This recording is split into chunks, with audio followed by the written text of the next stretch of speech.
to the Laker family, where the Lakers lost 105-87 to the Philadelphia 76ers at the Sixers house in very embarrassing fashion. I was highly frustrated throughout the entirety of this game. Even when it was relatively close in the first half, it still left me just scratching my head, man, at the boneheaded mistakes we were making. And I would say that Frank Vogel came out with a good game plan, but not good enough. His coaching has been subpar thus far. It is not just his fault. Guys are just they're either not listening to him on the defensive end, and they're definitely not working on their three-point shot on the other end. But as far as defensively, it started out okay. There was a little bit of single coverage on Anthony Davis against Joel Embiid, and then we started mixing in double teams in the first half to try to irritate or frustrate Joel Embiid. But Joel Embiid was doing a good job of making good passes out of those double teams, and it was becoming effective because we were doing untimely double teams. Like we were double teaming at the wrong time. Like we would double too early, too soon in the shot clock. We didn't even let him dribble the ball yet, and we're already sending guys over there. And so once he sent it to the first person, they rotated around, and they got an open look like every single time. If you call that good coaching defensively, I don't know what to call it. I don't know. You must be. I don't know. You're smoking something. That's not good coaching. Wait until Embiid starts to get into his dribble, until when he gets into his sweet spot, then you send the double if you're gonna double. Anthony Davis can hold his own pretty much on the perimeter. It's when Joel Embiid gets into the inside of the paint is where he becomes too much of a load. Anthony Davis is strong by his standards for a power forward. He's not on the strength level of a Joel Embiid, who is naturally a center. So you don't want to give him a steady diet of Anthony Davis one-on-one. No, that would be ludicrous. But you still want to be timely with your double teaming. That's what I felt like. It was. Some people might look at that and say, "Oh, that was smart to double team Jordan." No, you have to do it at the right time, man. You have to do it at the right time, because you saw where they got us. It had us scrambling like chickens with our heads cut off. Guys were either cutting to the basket for a wide open layup, or we were breaking down on the weak side of the floor, leaving wide open 3-point shooters. That's not smart defense. So that what came back to bite us, because Philadelphia even missed a chunk of threes. I felt in the first half that they could have blown it open earlier in the ball game. And I was thinking to myself, I was like, okay, if we don't stop doing this dumb stuff, we're gonna get blown out, and it's gonna come back to bite us. And sure enough, it did. Anthony Davis did everything he could to keep us in the ball game. In that first half, he was scorching hot. The Philadelphia 76ers had no answers for him whatsoever. I think he had I want to say he had 20 points. Yeah, it was 20 points in the first half. And that we were giving them a steady diet of Anthony Davis. His mid-range was, dare I say, Kobe Bryant is tonight. He was fading away, knocking down fadeaway mid-ranges from out of bounds, stop, pull up. He was so quick. He was beating Joel Embiid off the bounce, especially in that mid post. He was beating him, twirling to the goal, spin around layup, reverse layup. He dunked on Joel Embiid on one play, and he hurt his wrist. I felt that kind of slowed some of our momentum too, because he had to get pulled out and walk to the locker room. And I was like, here we go again. You know, I can't keep dealing with these injuries from Anthony Davis. And the guys that were in there could just not hold the fort down. Joel Embiid stayed in, and I think he got him a couple more buckets while Anthony Davis was in the locker room. And the other guys could not counter offensively. They just couldn't. I don't know what else to say, man. It was just like so exhausting just watching brick after brick, man. Whether it was 3-point line. I mean, guys were even missing wide open point blank layups at the rim, man. And I was just like so frustrated. I'm like, I can't believe we are still in this game at halftime. We was down by 4 points, I believe, at halftime.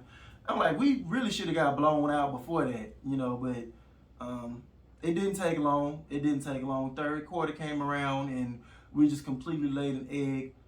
Third quarter, I felt we went back to that, not looking for Anthony Davis again.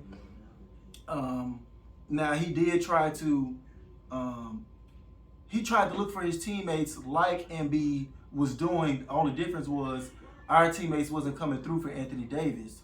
And it just snowballed. It just snowballed. Our turnovers went up from, like, we had got our turnovers down, I want to say like 4 games in a row. And then the past couple of games, our turnovers have creeped back up. We're at 17, we was at 17 turnovers tonight. Unacceptable. Unacceptable. And you guessed it, Russell Westbrook led the way with that.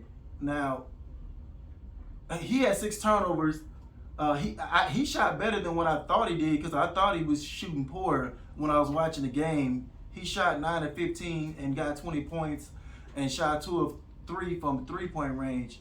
But his stuff was so at bad times, like momentum breaking type of stuff. Like the one 3-pointer that he did miss, it was an air ball, and the 76ers got it and went back and scored on the other end. Then he combined it with 6 turnovers, so he ended up with the highest negative in the starting lineup with negative 11 because of that. So we got to do better at this, man. Guys that had been normally scorching, like Malik Monk, he laid an egg tonight. And let me tell y'all something, guys. People that sitting up there saying that Malik Monk is trash or this person, those are just trolls. They're waiting for a game where they struggle to bash them. Any player, especially outside people, naysayers, when a guy is scorching, crickets, you don't hear nothing. But when he finally lays an egg, oh, it's trade him, get the guy out of here. Oh, he's trash. So don't listen to none of that nonsense. I was disappointed that he chose tonight to lay an egg, but he's not at the level to where you expect him to perform at a high level every single night. He's not that yet. So we can't expect that from him just yet. He has surprised us with the level of play that he's been doing this year, but you still can't expect him to play at like an all-star, superstar type of level every night. He's not quite there just yet. But it wasn't just him, man. It was guys like Bradley, only 2 points. Stanley Johnson, 2 points. Guys off the bench, Carmelo Anthony, 9 points, 4 of 11 from the field. Wayne Ellington, straight trash, 1 of 4 from 3-point range. Did we pay these guys top dollar to come to our team to just build houses? I don't get it.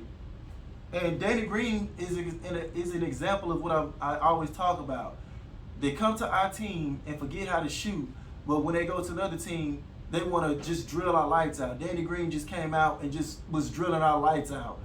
And that stuff like that pisses me off more than anything. You know, why couldn't you do that while you was here? Was the lights too bright for you? What? I don't get it. Guys like Wayne Ellington, who has always scorched us, come to our team. Straight trash from 3. Straight trash. I drop my head every time he gets in the game. Austin Reeves didn't give us anything tonight. 0 points. Everybody was struggling tonight, other than Anthony Davis. THT, only 7 points. He was getting in there doing some bonehead stuff. Even when he was razzling and dazzling off the dribble, I'm like, okay, you did $1 million move with a $2 finish. You did all that to get to the rim, just to lay the ball up over the other side of the rim. You know, just boneheaded stuff like that. And, you know, the announcer said it best, THC, if he learns how to control himself and get a consistent three-point shot, he can be a player in this league. But at some point, it's going to be, how long is if, you know, at some point, if becomes too long, and it's just like, okay, he's just never going to be a three-point shooter. So, I don't know. We just got to hope and pray that he continues to work on that three-point shot to open up the rest of his game. Joel Embiid, I'm not going to lie, he kind of looked a little tired tonight. He looked a little gassed. He was, a lot of times I was seeing him panting and grabbing his knees. I just hope that they don't wear him out. He did have help tonight. I don't know if he has this help consistently. I don't know. Or if was that just our trash defense. But tonight he had help as far as Tobias Harris with 23, Maxey with 14. He only shot 5 of 14, but he was a plus 27 because he did other things well. 10 assists and 7 rebounds. He was fighting out there. That was the difference. Even though Maxey struggled from the field, he was fighting. The guy that I felt wrecked this game even more for the Lakers was Matisse Thybulle. He got out there and just wreaked havoc. He's an underrated defender.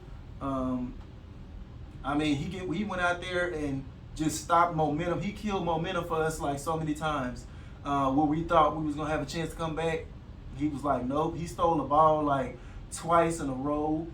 We tried to get a cheap up the court basket. He leaped to the top of the arena, stole the ball, threw it to Maxey for easy. Stuff like that was killing our momentum. I felt Maxey did a good job of wrecking this game and stopping us from any type of comeback there in the third quarter. Name, 14 points. He knocked down 4 3-pointers. They knocked down 13 3-pointers to our only 6. So they killed us, man. They killed us. They got whatever they wanted. Teams know to punish us in the paint. And that was their motto tonight. They picked and roll, or they tried to find a mismatch down low, whether it was Harris or Embiid. They found them. They kept finding it down low to try to exploit that. Embiid did not have the best shooting night. 9 of 20 from the field, 0 of 5 from 3. But he was able to work his way to the free throw line with 8 free throws to get himself 26 points to end his night. I felt Anthony Davis finally won a battle against a top tier either power forward or center in a while. This is what we've been waiting for, but it was wasted. It was wasted tonight because Davis did not get the help that Embiid was fortunate enough to get from his team tonight. And another thing that pissed me off, man, was the rest of the team sitting on the sideline just laughing and giggling and chuckling and going on when we're getting our teeth kicked in. You know, stuff like that just, it burns me up more than even us being down by 20. Stuff like that burns me up even more because obviously we didn't have LeBron James tonight, but I don't feel the Lakers are necessarily worried about getting a 6th seed as the rest of us fans are. I don't think they're worried about it. I really believe that they are content with doing what they did last year, getting into the tournament healthy and, you know, winning that tournament and getting into the 8th or 7th spot. I really think they're content with that, you know, which is, I don't like it. I wanted them to fight for the 6th seed, but I guess they feel that they're good enough to go in there, win the tournament, and just get into the playoffs. But, you know, I don't know if LeBron James is cherry-picking games because we're on the back-to-back, but I would not be sitting no games right now when we're in the position that we're in right now, especially if you were not hurt or injured. Highly frustrating game tonight. Highly frustrating. The guys that I've been hyping up, talking about, they came out and laid a huge egg tonight to not give Anthony Davis no help tonight. So it was brutal to watch. It was very brutal to watch, especially that second half. But that's all I got for today, guys. As always, thank y'all for watching. Please help my channel grow by liking, sharing, and subscribing. And I'll catch you guys on the next one. Peace.